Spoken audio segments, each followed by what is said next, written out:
Hey guys, this is Manish and you are watching my channel pharma bullet. तो friends, इस channel पे आप जो वीडियोस देखते हैं वो सभी pharmacist, pharmacy officer, drug inspector exam के लिए इंपॉर्टेंट होते हैं। अगर आप किसी भी एग्जाम की प्रिपरेशन कर रहे हो तो ये सभी वीडियोस आपके एग्जामिनेशन पॉइंट ऑफ व्यू से इंपॉर्टेंट होने वाले हैं।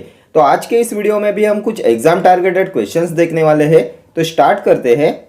Which class of oral antidiabetic drugs increase peripheral utilization of glucose? Sulfonylureas, meglitidenide, metformin, thiazolidinedione. Which class of oral antidiabetic drugs increase peripheral utilization of glucose? इनमें से कौन सा oral antidiabetic drug increase कराता है peripheral utilization of glucose? तो ये होता है metformin. Option C will be your correct answer. Metformin increases peripheral utilization of glucose. और ये मेटफॉर्मिन आता है बाइगोनाइड में। मेटफॉर्मिन, फेनफॉर्मिन ये होते हैं बाइगोनाइड्स। ओरल एंटीडायबिटिक ड्रग के बाइगोनाइड क्लास में आता है मेटफॉर्मिन एंड फेनफॉर्मिन। ये जो सल्फोनिलयूरियाज एंड बाइगोनाइड्स होते हैं ये इंक्रीज कराते हैं insulin secretion. Sulfonylureas and biguanides increases insulin secretion. Then first generation sulfonylureas होते हैं टोलबुटामाइड एंड क्लोरप्रोपामाइड। इनमें से क्लोरप्रोपामाइड होता है longest acting sulfonylurea and second generation sulfonylureas में आते हैं ग्लाइपिजाइड, ग्लाइक्लाजाइड, ग्लाइमिप्राइड, ग्लाइबेनक्लामाइड। ये सभी होते हैं सेकंड जनरेशन सल्फोनिलयूरियाज। देन मिग्लिटिनाइड्स डेरिवेटिव्स होते हैं रेपाग्लिनाइड एंड नैटेग्लिनाइड। नैटेग्लिनाइड एंड रेपाग्लिनाइड होते हैं मिग्लिटिनाइड्स डेरिवेटिव और इनका मैकेनिज्म ऑफ एक्शन होता है ये इंक्रीज कराते हैं इंसुलिन सिक्रीशन। देन थायाजोलिडिन में आते हैं पायोग्लिटाजोन एंड रोसिग्लिटाजोन। पायोग्लिटाजोन एंड रोसिग्लिटाजोन होते हैं थायाजोलिडिन डायोन्स। एंड इनमें ये जो मेटफॉर्मिन होता है ये डिक्रीज कराता है ग्लूकोनियोजेनेसिस, देन ये डिक्रीज कराता है ग्लाइकोजेनोलाइसिस एंड ये इंक्रीज कराता है ग्लाइकोजेनेसिस। ये ग्लाइकोजेनेसिस को इंक्रीज कराता है, ये रिड्यूस कराता है ग्लाइकोजिनोलाइसिस को एंड ग्लूकोनियोजेनेसिस को। देन ये इनहेंस कराता है इंसुलिन मेडिएटेड ग्लूकोज अपटेक को। Metformin enhance insulin mediated glucose uptake and it also interferes with peripheral glucose utilization. Then अभी आप मुझे बताएंगे which drug causes lactic acidosis? Which antidiabetic drug causes lactic acidosis? तो lactic acidosis cause कराता है phenformin. बाइगोनाइड class में जो आता है फेनफॉर्मिन वो कॉज कराता है lactic acidosis. Last year exam में पूछा हुआ क्वेश्चन है। Lactic acidosis is caused by phenformin. Then which sulfonylurea is indicated for the treatment of diabetes insipidus? Sulfonylurea indicated for the treatment of diabetes insipidus. तो ये होता है chlorpropamide. Longest acting sulphonylurea जो होता है क्लोरप्रोपामाइड, फर्स्ट जनरेशन सल्फोनिलयूरिया जो होता है क्लोरप्रोपामाइड, उसे यूज करते हैं in the treatment of diabetes insipidus. Then which drug interacts with vasopressin? तो ये भी होता है chlorpropamide.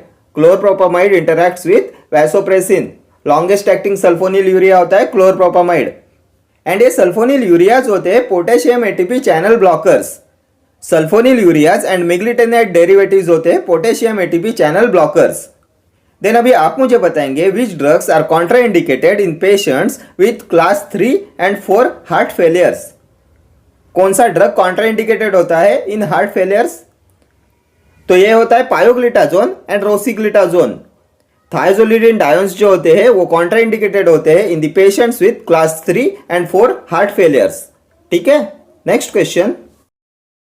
The largest joint in the body is knee, hip, ankle और elbow. The largest joint in the body, तो कौन सा होता है largest joint in the body? तो ये होता है hip joint. Option B will be your correct answer. Hip joint is the largest joint in the body और हिप जॉइंट होता है ball and socket type of joint. Ball and socket type of joint में आता है hip joint.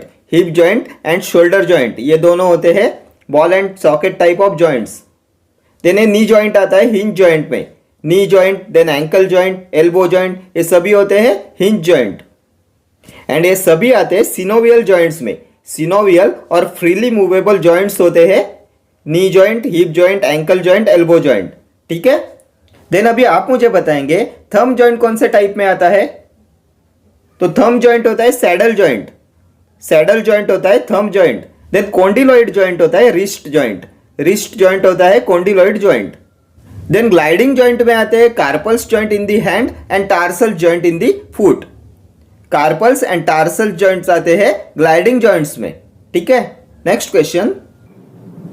Which one of the following is the most likely positive sign of pregnancy when detected in urine? Estrogen, progesterone, human chorionic gonadotropin, corticotropic hormone. Which one of the following is the most likely positive sign of pregnancy when detected in urine? तो ये होता है HCG, human chorionic gonadotropin. Option C will be your correct answer. HCG is the most likely positive sign of pregnancy when detected in urine. Then estrogen and progesterone होते हैं female sex hormone और ये produce होते हैं ovaries से. Then progesterone only pills होते हैं mini pills. Mini pills contain progesterone only and progesterone only pills have to be taken continuously without interruption for contraception. Progesterone only pill have to be taken continuously without interruption for contraception. Then अभी आप मुझे बताएंगे progesterone injection is a sterile solution in. Progesterone injection is a sterile solution in. तो ये होता है ethyl oleate. Ethyl oleate. Progesterone injection is a sterile solution in ethyl oleate. Then injectable contraceptive कौन सा होता है? तो डेपोमेड्रोक्सी प्रोजेस्टेरॉन एसीटेट होता है injectable contraceptive. And progesterone administration suppresses onset of menstruation and its administration during follicular phase prevents ovulation. Progesterone administration suppress कराता है onset of menstruation and its administration during follicular phase prevents ovulation. ठीक है, next question. Among the following, which one is not only a non-reducing sugar but also does not exhibit mutarotation? Glucose, maltose, lactose, sucrose. Not only a non-reducing sugar but also does not exhibit mutarotation. तो ये होता है sucrose. Sucrose होता है non reducing sugar and does not exhibit mutarotation. Option D will be your correct answer, sucrose. And ये sucrose होता है glucose plus fructose. ये होता है sweetening agent. Then most widely use diluent होता है लैक्टोज. लैक्टोज होता है ग्लूकोज प्लस गैलेक्टोज. माल्टोज होता है ग्लूकोज प्लस ग्लूकोज. ठीक है, next question. Which of the following is a non-competitive inhibitor of the enzyme reverse transcriptase in HIV? Lamivudine, nevirapine, abacavir, tenofovir. A non-competitive inhibitor of the enzyme reverse transcriptase. तो इनमें से कौन सा है non competitive inhibitor of reverse transcriptase? तो ये होता है nevirapine. Option B will be your correct answer. Nevirapine, efavirenz, delavirdine ये सभी होते हैं non nucleoside reverse transcriptase inhibitor. Nevirapine, efavirenz and delavirdine. Then abacavir, cytarabine, then zidovudine, stavudine, didanosine ये होते हैं nucleoside reverse transcriptase inhibitor. NRTI में आते हैं जिडोवुडिन, स्टैवुडिन, डिडानोसाइन, साइटाराबिन, एबेकाविर. अभी आप मुझे बताएंगे प्रोटीज इनिबिटर्स कौन से होते हैं? तो लोपिनाविर, सैक्विनाविर, इंडिनाविर, रिटोनाविर ये आते हैं प्रोटीज इनिबिटर्स में. देन CCR5 इनिबिटर कौन सा होता है? CCR5 इनिबिटर तो ये होता है मैराविरॉक. फ्यूजन इनिबिटर में क्या आता है? तो फ्यूजन इनिबिटर होता है इन्फ्लूवर्टाइड. इन्फ्लूवर्टाइड होता है फ्यूजन इनिबिटर. देन और एक क्लास आता है इंटग्रेज इनिबिटर. इसमें आता है राल्टेग्राविर. राल्टेग्राविर होता है इंटग्रेज इनिबिटर और ये राल्टेग्राविर होता है orally active drug that inhibits the viral integrase enzyme. Raltegravir is an orally active drug that inhibits the viral integrase enzyme. ठीक है, next question. Hyperdermolysis refers to which route of drug administration? Sublingual, intradermal, subcutaneous, intravenous. Hyperdermolysis refers to which route of drug administration? तो ये होता है subcutaneous route. Option C will be your correct answer. Hyperdermolysis refers to subcutaneous route of administration.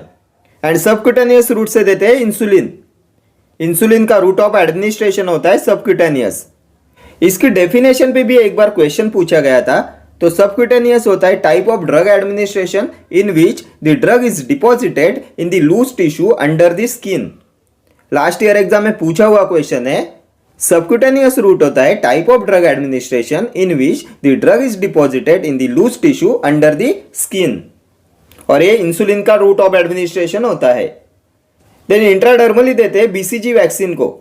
BCG vaccine का route of administration होता है intradermal. Then large volume parenterals are administered by IV route, intravenous route से देते हैं large volume parenterals को, and IV route से intravenous route से bioavailability 100% होती है। ठीक है, next question, which act controls the advertisement relating to drugs?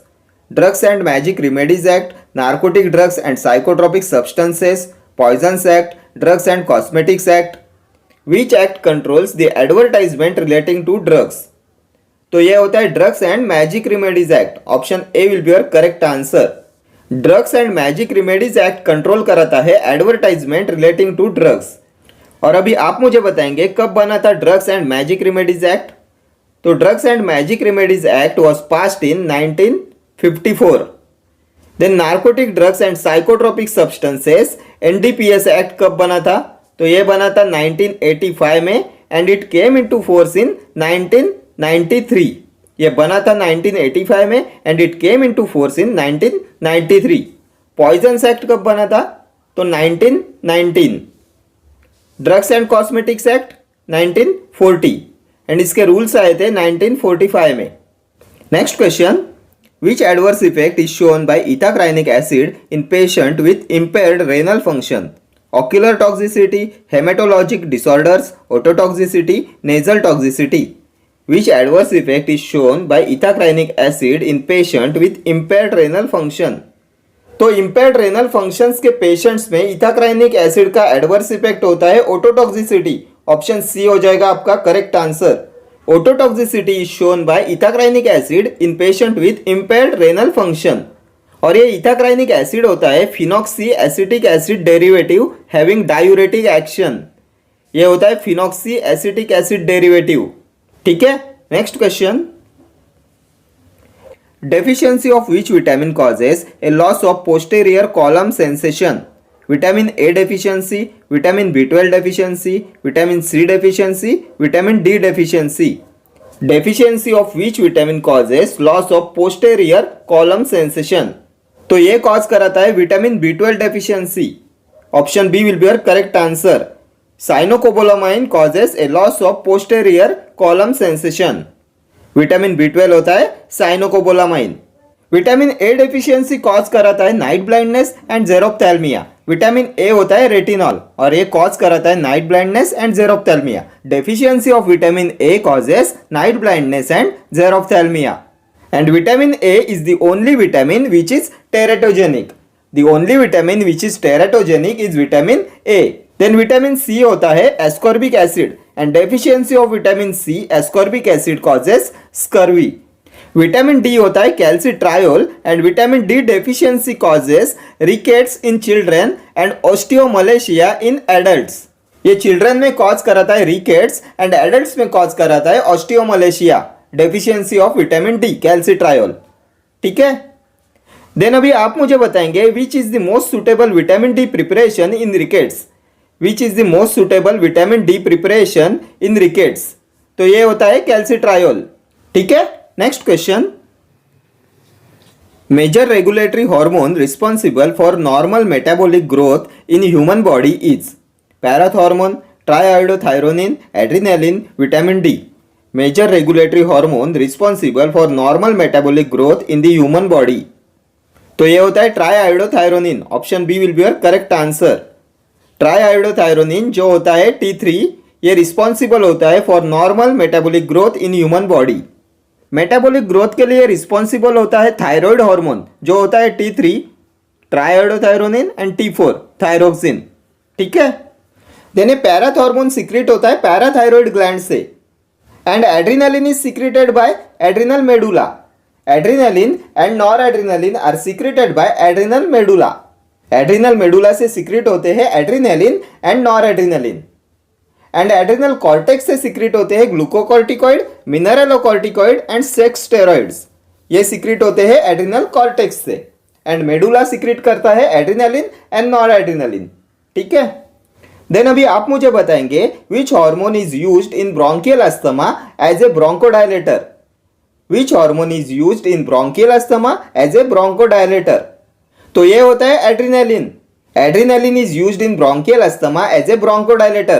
कैसे देते हैं एड्रिनालिन को इन ब्रोंकियल अस्थमा? तो इसे देते हैं सबक्यूटेनियसली। लास्ट ईयर एग्जाम में पूछा हुआ क्वेश्चन है, adrenaline is given in bronchial asthma subcutaneously.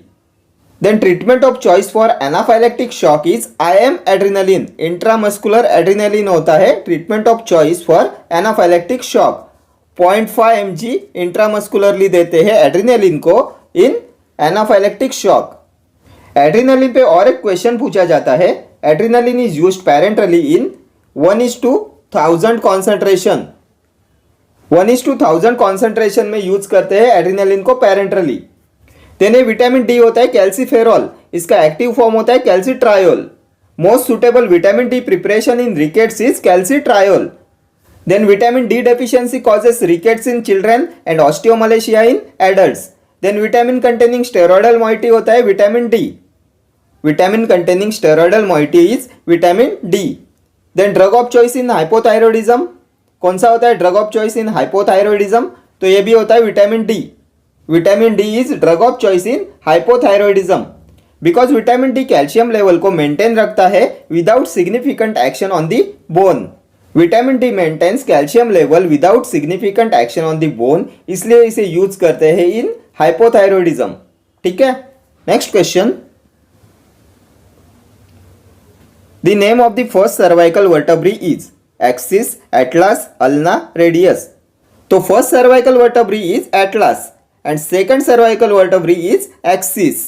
Axis होता है second cervical vertebrae and atlas is first cervical vertebrae. And ये अल्ना एंड रेडियस होते हैं बोन्स ऑफ फोराम।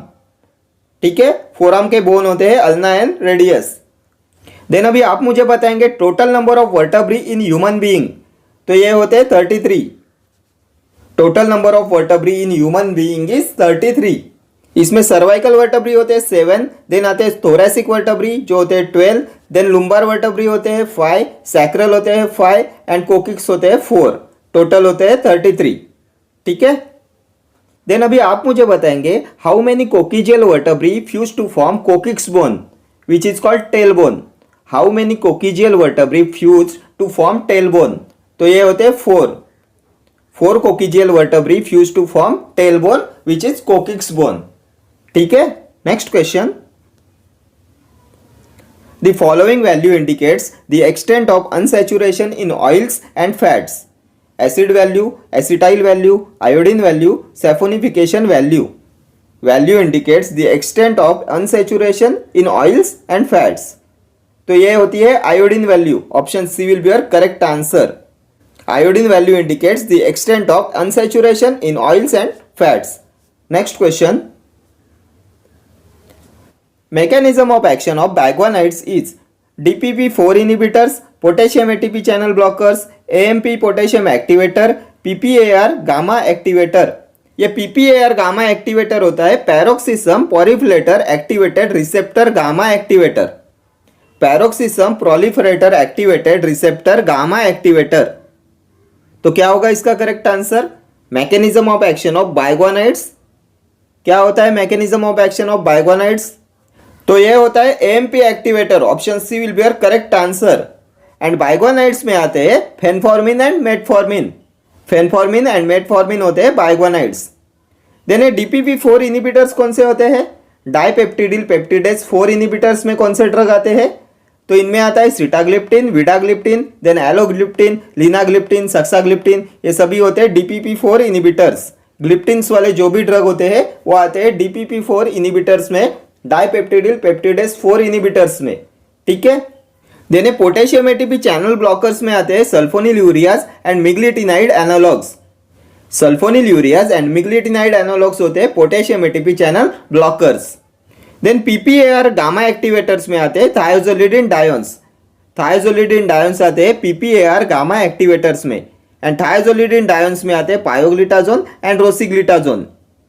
और ये होते हैं peroxisome proliferator activated receptor gamma activator, pioglitazone and rosiglitazone. Then अभी आप मुझे बताएंगे which drug causes lactic acidosis. Which oral anti diabetic drug causes lactic acidosis? तो ये होता है phenformin. Fenformin causes lactic acidosis. Then which drugs are contraindicated in heart failure? तो ये होते हैं थायोजोलिडिन डायोन्स। पायोग्लिटाजोन, रोसिग्लिटाजोन जो होते हैं थायोजोलिडिन डायोन्स में वो कॉन्ट्राइंडिकेटेड होते हैं in heart failure. Then longest acting sulfonyl urea होता है chlorpropamide and shortest acting sulfonyl urea होता है tolbutamide. Shortest acting sulfonyl urea होता है टोलबुटामाइड। एंड अभी आप मुझे बताएंगे अगर शॉर्टेस्ट एक्टिंग सल्फोनिल यूरिया होता है टोलबुटामाइड तो shortest acting oral hypoglycemic drug कौन सा होता है? टोलबुटामाइड होता है शॉर्टेस्ट एक्टिंग सल्फोनिल यूरिया। तो shortest acting oral hypoglycemic drug कौन सा होता है? तो ये होता है नेटेग्लिनाइड। जो मिग्लिटेनाइड एनालॉग होता है नेटेग्लिनाइड, वो होता है shortest acting oral hypoglycemic drug. ठीक है, next question. An immunologically mediated reaction to a drug producing stereotyped symptoms unrelated to its pharmacodynamics action is hypersensitivity, supersensitivity, intolerance, idiosyncrasy। तो क्या होता है? An immunologically mediated reaction to a drug producing stereotyped symptoms unrelated to its pharmacodynamic actions। तो किसका definition है ये? तो ये डेफिनेशन है हाइपर सेंसिटिविटी का। Option A will be your correct answer. Hypersensitivity is immunologically mediated reaction to a drug producing stereotype symptoms unrelated to its pharmacodynamic actions. ये होता है हाइपर सेंसिटिविटी। ये कैरेक्टरिस्टिक अनवांटेड रिएक्शन होता है which isn't related to a dose और to a pharmacodynamic property of a drug. ठीक है, hypersensitivity. And glucocorticoids are the only drug effective in type 2, 3 and type 4 hypersensitivity reactions. Glucocorticoids are the only drug effective in type 2, 3 and type 4 hypersensitivity reactions. Then अभी आप मुझे बताएंगे type 1 hypersensitivity reactions कौन सी होती है? तो type 1 में आता है एनाफाइलेक्टिक रिएक्शंस। एनाफाइलेक्टिक रिएक्शंस होती है टाइप 1 hypersensitivity reactions। टाइप 2 में आती है एंटीबॉडी मेडिएटेड रिएक्शंस। टाइप 3 में आती है immune complex mediated reactions and type 4 में आती है सेल मेडिएटेड रिएक्शंस। ये हाइपर सेंसिटिविटी के टाइप्स एंड इनकी एग्जांपल्स भी एग्जामिनेशन पॉइंट ऑफ व्यू से मोस्ट इंपॉर्टेंट है। टाइप 1 होती है एनाफाइलेक्टिक रिएक्शंस, टाइप 2 होती है एंटीबॉडी मेडिएटेड रिएक्शंस, टाइप 3 में आती है immune complex mediated reactions and type 4 में आती है सेल मेडिएटेड रिएक्शंस। ठीक है, देन ये इडियोसिंक्रेसी भी एग्जामिनेशन पॉइंट ऑफ व्यू से इंपॉर्टेंट है। क्या होता है इडियोसिंक्रेसी? तो idiosyncrasy is unexpected drug responses which cannot be predicted. Unexpected drug responses which cannot be predicted होता है इडियोसिंक्रेसी। ये अनप्रेडिक्टेबल होती है, इसे प्रेडिक्ट नहीं किया जा सकता, ये लेस कॉमन होती है, मोर सीरियस होती है and it requires withdrawal of drug. ठीक है, next question. Precursor for the biosynthesis of tropane group of alkaloid is. Precursor for the biosynthesis of tropane group of alkaloid। Leucine, lysine, ornithine, tyrosine, इनमें से कौन सा है precursor for the biosynthesis of tropane alkaloids? तो ये होता है ornithine. Option C will be your correct answer. Ornithine is the precursor of the biosynthesis of tropane alkaloids. Then अभी आप मुझे बताएंगे identification test for tropane alkaloids. कौन सी आइडेंटिफिकेशन टेस्ट होती है ट्रोपेन एल्कलॉइड्स के लिए? तो ये होती है विटालीमोरिन टेस्ट। विटालीमोरिन टेस्ट होती है identification test of tropane alkaloids. And tropane alkaloids में आते हैं belladonna, datura, duboisia, stramonium, hyoscyamus. ये होते हैं tropane alkaloids. Belladonna, datura, duboisia, stramonium, hyoscyamus. And इनके मेजर केमिकल कॉन्स्टिट्यूएंट होते हैं एट्रोपिन, हायोसिन एंड हायोसाइमिन। ये होते हैं major chemical constituent of tropane alkaloids. ठीक है, okay friends, thank you for watching this video. See you in the next video. Till then, do like, share, comment and subscribe to my channel. Thank you.